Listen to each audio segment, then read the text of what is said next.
What's up, everybody? I was just about to turn off OBS and then shut it all off, but I saw this video on my front page, so let's watch it. It is made by May.co, and it is the Marvel Rivals: The Strength in Having Weaknesses. As usual, I'll leave the video link in the description, so you can go and like it yourself and watch it, share it, or give this guy some love. I saw the first few seconds and it looks very good. Let me know if you want more reaction videos like this, and of course like my video as well, man. Come on. But yeah, let me know if you want this stuff. I should probably post it on a second channel, but I don't want to. What is that? I don't want to branch out too much. Sorry. Yeah, let me know if I should post this on a second channel instead. I don't want to branch out my audience too much now that I already have a fairly small audience, like reach. So maybe for now it's staying, but let me know. Would you rather have it on a second channel or not? Let me know. Let's get into it. Satchel out. Satchel out. Some Valorant. I have not played this a few times. Didn't like it. One long. Probably long. Fuck! I like hero shooters. I play a lot of Valorant, I still boot up the old DF2 every once in a while, and there isn't a day that goes by without me thinking about the good times of Overwatch. Life. It's my Roman Empire, and I watched it fall all around me. Real as fuck. So when there were talks of a Marvel-based 6v6 team-based hero shooter, I said, not really. But then I played the game, and I've been hooked ever since. Marvel Rivals is the Overwatch that I've been missing for years. Too often we see games that try to reinvent the wheel to bring something new to the genre. Innovation is good, but sometimes I just want to see a game go back to the basics and do it right. Marvel Rivals is not anything genre defining, but it understands its genre extremely well. Every map has its own style and story as to why you're fighting there in the first place. They're colorful, captivating, and you can destroy them. No, I want to say something. The Black Panther maps are horrible. The one Uxgard map, you gotta capture 2 points, and then there's like this pillar in the middle, and then there's 2 sides, and there's like this bridge, around bridge. I don't like that one either. I don't mind it typically, but the Black Panther maps can go to hell. Except the indoors one. So mind-bendingly large that those of you with weak constitutions may want to leave the stadium. I gotta get out of here! Too late! Walls and platforms can be destroyed, opening up sight lines or letting you get to higher ground.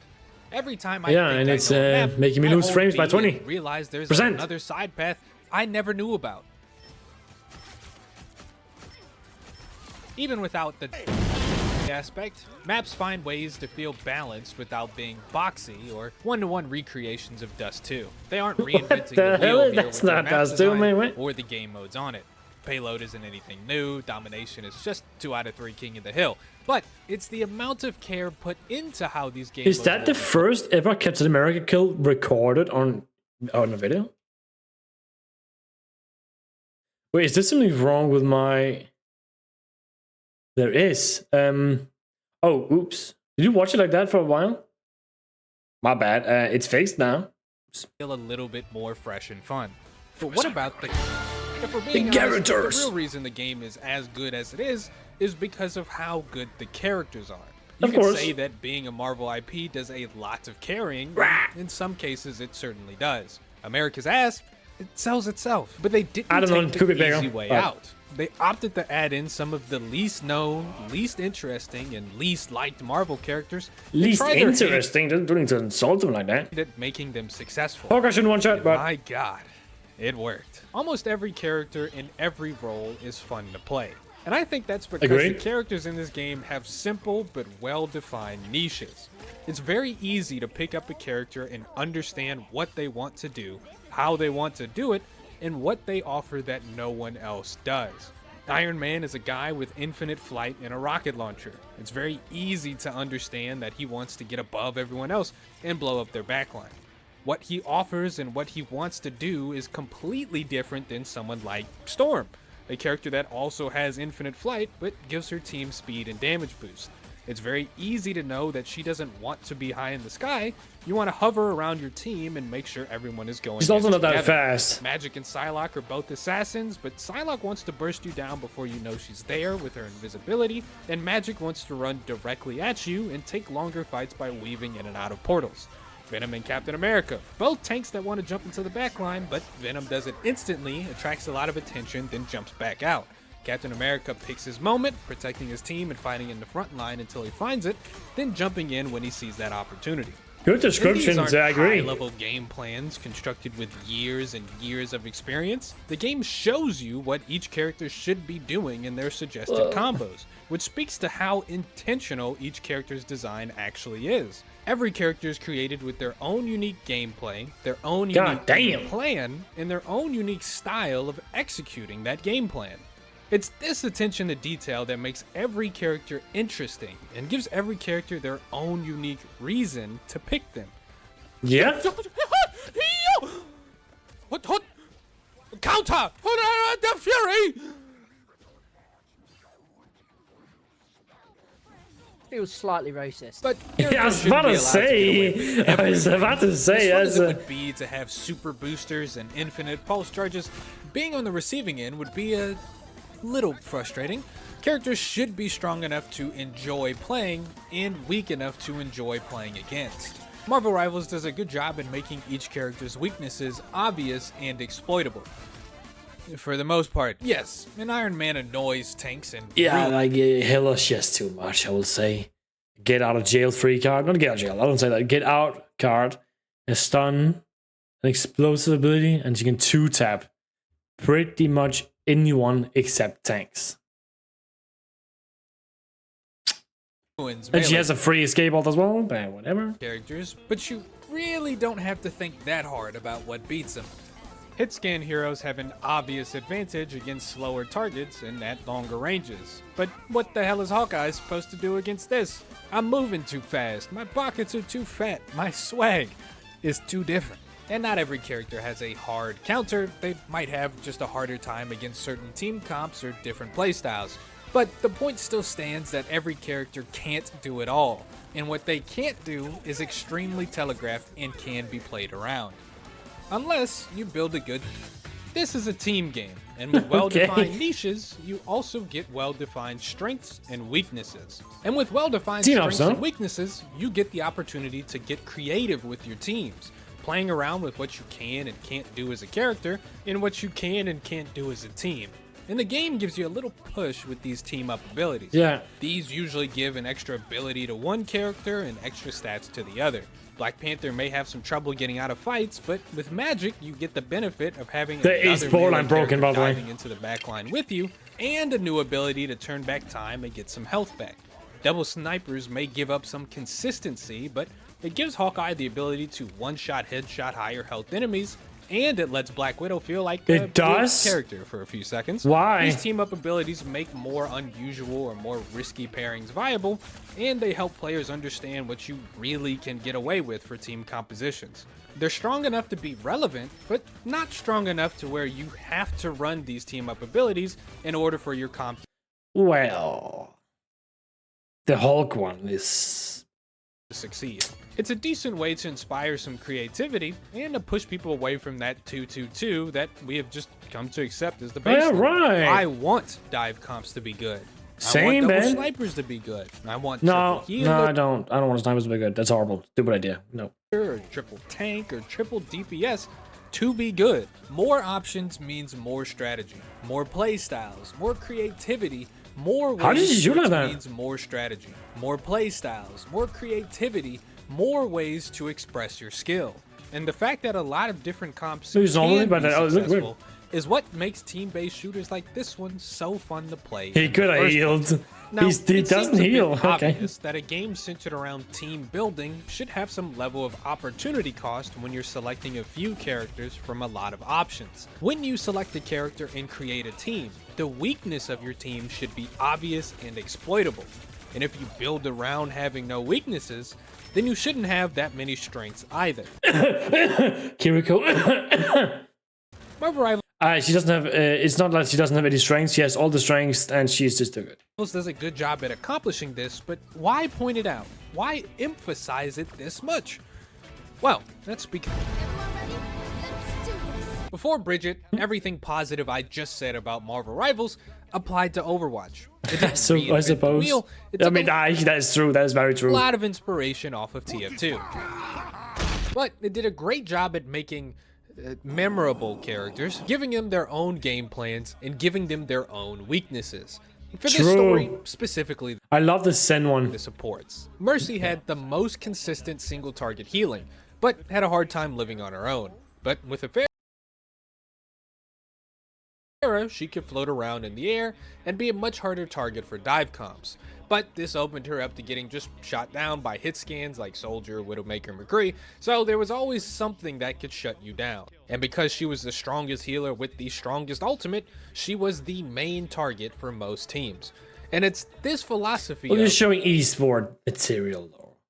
the better you are at healing, the worse your escape options are, is what governed how all the supports were designed. Lucio didn't offer that much healing in comparison, so he was allowed to run on walls, push back anyone trying to get close, and give him and his team more movement speed. Zenyatta's healing warp was extremely consistent, and his ultimate was the best at keeping his entire team alive. So naturally, he He doesn't have any movement. had no options to escape whatsoever. Yeah. You can't. Not good at climbing trees, I suppose. And It relied makes sense. It just makes sense. That's just how you design things. If you lean too much into one category, you gotta take away. You gotta balance it, you know? entirely on his Something they have really stopped doing in Overwatch. range and his team. And you know what? This guy can TP. You know what? Okay. So we should also be able to make him invulnerable. Give him an invulnerability ability. Yeah, okay, let's give him that as well then. Okay. Well, should that invulnerability ability cleanse all the effects as well? Yeah, okay. She'll also heal you. Yeah, okay. Fair enough. So she clearly can't have a lot of DPS damage potential. Yeah, she'll 2-3 tap a lot. Didn't she like 2-tap everyone on release? Okay. In the head? Okay, yeah, fair enough, fair enough. Well, she can't have more movement. Yeah, well, we'll make her move, climb walls as well. Fair enough, okay. Stop! What? Hello? What the f- Obvious strengths, even more obvious weaknesses, was applicable to any comp with any character, which is why Overwatch at its best had almost every character see some level of viability. I say some level of viability because it's a small misconception that before they're Bridget, going, everything was perfect. what's it called? And that's kinda not Bunker? true. Dive comp was the best comp in the game, and people were kinda sick of seeing it. No, wasn't- what? Bring that back, man. We should know whoever said this, you are wrong. Fundamentally broken by any means, but it was statistically the strongest comp. Instead of responding normally Because it also took skill at that point, man. Try going dive comp in Orange 2. Holy. with just nerfs to stats, they responded with Bridget. Bridget. Bridget Brigitte. was, and I mean this with no exaggeration whatsoever, one of the strongest characters I've seen in any competitive game ever made. It should be obvious that a healer should be able to be focused down and killed. But with her Yes. shield, her knockback, her stun, her healing, Wait, and her armor, Is he surviving? she just Look at this clip. didn't die. They actually kept him alive. Dallas still making this push work. Well, her damage was crazy. Wild, chasing Kellex away. And it's not enough for her to be unkillable. We have to make everyone else on the team unkillable as well. Her healing that's AoE gets literally everybody in the team. She doesn't really have to worry about turning around and pocketing a specific person. Yeah. Her healing just gets I didn't think about it too much. A break, I think, but that's so stupid. absolutely everybody all times when she has it up. She can throw armor to her teammates, also known as other supports, who are now unkillable as well. She presses Holy ult, and now crap. everyone on her team gets free, non-decaying armor. Wait, what? It was not decaying? Wait, I didn't know about some of this. If you look at the way she supports, she adds additional health to Sunny characters, too, of which course. is also a major problem. Every hero has a certain health meter for a reason, right? And it's not enough that she's 400 health. unkillable and her team is now unkillable. We also have to make sure that she can do damage as well. She can auto attack cancel with her stun and her right click, meaning she can combo tracers, the damage dealer, to death. Genji's jumping in will die. Sombra's trying to This stun was wild. The fact that you could just stun that freely. Holy. will die. Anyone in her general vicinity cannot kill her. Couldn't you and stun will right die. through shield? When you see Brigitte, you think that she's pretty much unkillable, because most DPS characters that do all the damage don't really work against her. So it's really great if you've got that annoying Tracer or Genji diving in on you and you use the shield bash, you're really going to disable them very quickly. She should be focused on support, but instead, you have a support with tank-like features as well as DPS-like features that actually can out-frag DPS heroes. Her shield just allows for a lot of survivability, and like just her base stats with her healing and her ult and everything in her kit is just extremely strong, and it shuts down a lot of the DPS characters that used to be played and allow for the more traditional, as we know, like GOATs or 3-3 comps. In a game where support, DPS, and tank are all clearly defined roles, she was a support that could tank and deal damage.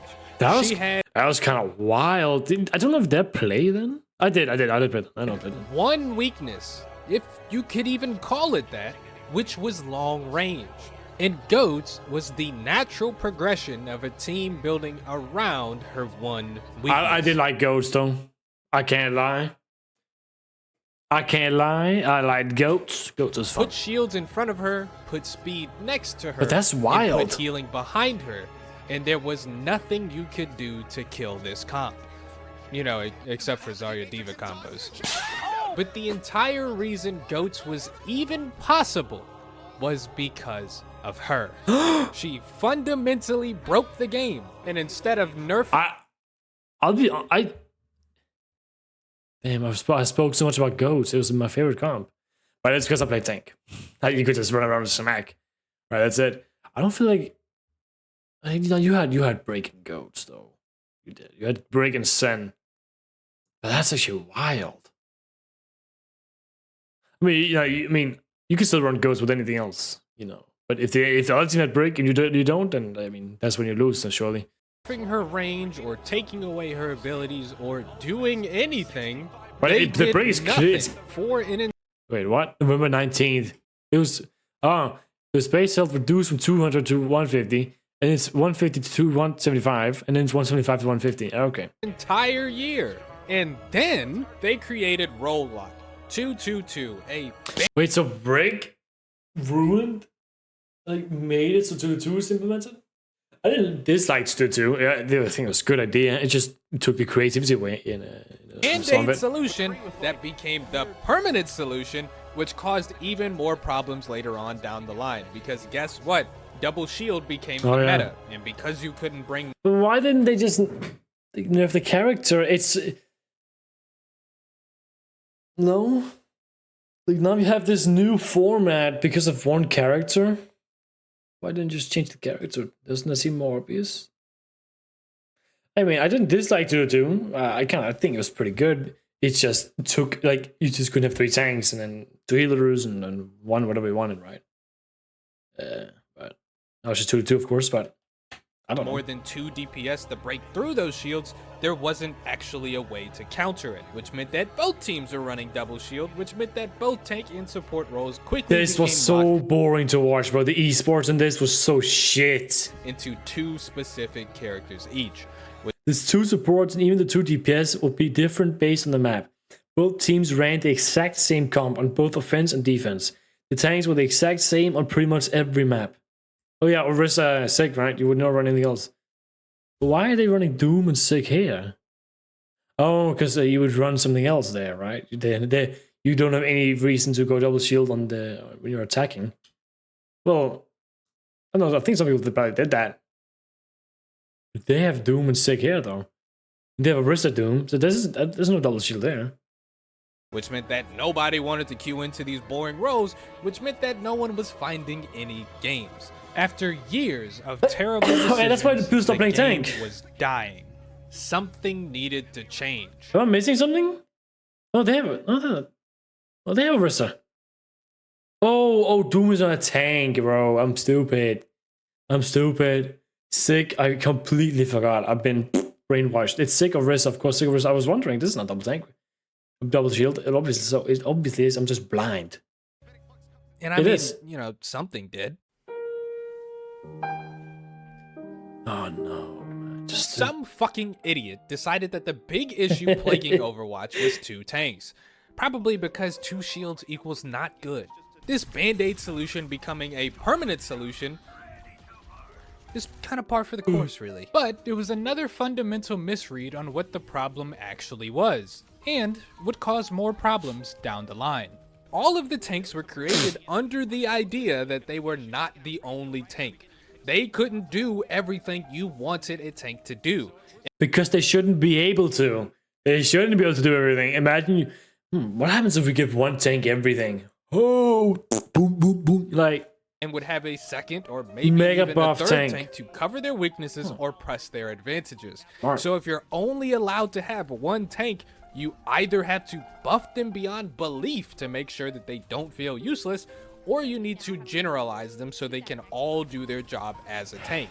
Both are terrible fucking options and do not actually solve the problem, but we made Overwatch 2, so we have to pick one. In Overwatch 2, every tank is very tanky and does the one specific thing they want to do very well. The problem is that they all have major weaknesses that, conveniently, other big and strong powerful tanks can exploit quite easily. Also conveniently, you can switch tanks at any given time.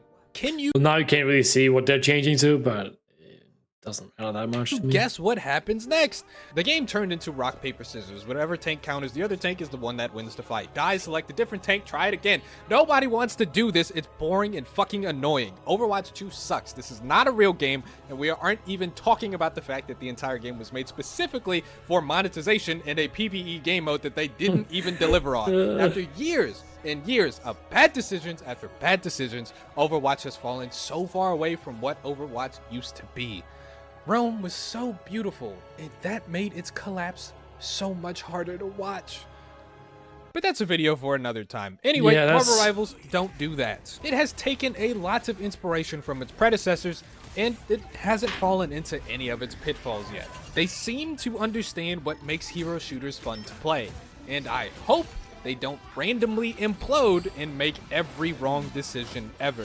Just nerf Hela a little bit, buff Storm a little bit, that's for you, everyone. And change some numbers around, okay? There's no reason to add any Bridget-like characters. There's no reason to add roll lock. There's no reason to add roll. They're not adding roll lock, they've already said, so that's at least a good thing. That we can keep it like it is, and that that means that they're not gonna do break a situation like that as well. So, well. Roll Q, okay? Just keep doing what you're doing, and I can see Marvel Rivals being the hero shooter that stands the test of time. It seems kind of obvious what Overwatch should have done, doesn't it though? Everyone could have said, well, just nerf the character. Like, you can't nerf him, you can't just... You have to just rework them. Like, I don't know. Well, Overwatch is on its last legs. I don't want to say it's on its last legs. They still have a large consumer base that are willing to spend money on skins, but if they don't do something big, I could like see them lose a big part of their player base because no one wants to put up with their shit anymore. False promises and all that. We know what it's like, but this guy explained it perfectly. So if you're watching this, please again go and like his original video. It was very good. I thoroughly enjoyed that. I managed to make this somewhat 25 minutes. Only 10 minutes of yap, not too bad. Yeah, I will see you guys next time. Please like and subscribe. I will appreciate it. So yeah, let's see what season 1 of Marvel Rivals will hold. I'll see you next time. Bye bye.